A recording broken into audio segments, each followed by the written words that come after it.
ఎందుకొచ్చావో మర్చిపోయావు. కడుపులో ఉండగా ఏ ప్రమాణం చేశావో మర్చిపోయావు. ఎన్ని కోట్ల జన్మల నుంచి ఇలా తిరుగుతున్నావో మర్చిపోయావు. మళ్ళీ నా వాళ్ళు 4 రూపాయలు సంపాదించాలని మళ్ళీ పట్టుకుని బయలుదేరావు. ఇంత సంపాదించి నువ్వు పట్టుకెళ్లేది ఏముందో చూపించు. ఇంతకాలం నా కొడుకు నా కూతురన్న కాయము లోపల జీవుడు ఒక్కసారి ఉత్క్రమణం అయిపోయాడా?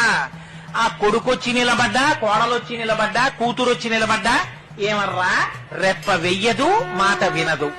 మరి దేని గురించి రానికి తాపత్రయం? ఇవన్నీ కాకుండా ఇంకొకటి ఉన్నది అన్న నమ్మకం నీకుందా? నీ ఊపిరి తీయిస్తున్నవాడెవరు? నువ్వు తిన్న అన్నాన్ని జీర్ణం చేస్తున్నవాడెవరు? నీ కంటికి చూపుగా నిలబడి చూపిస్తున్నవాడెవడు? నీలో తృప్తిగా భాషిస్తున్నవాడెవరు? వాడెవరో ఎప్పుడైనా ఆలోచించావా? వాడికి ఒక నమస్కారం చేద్దామని ప్రయత్నం చేశావా?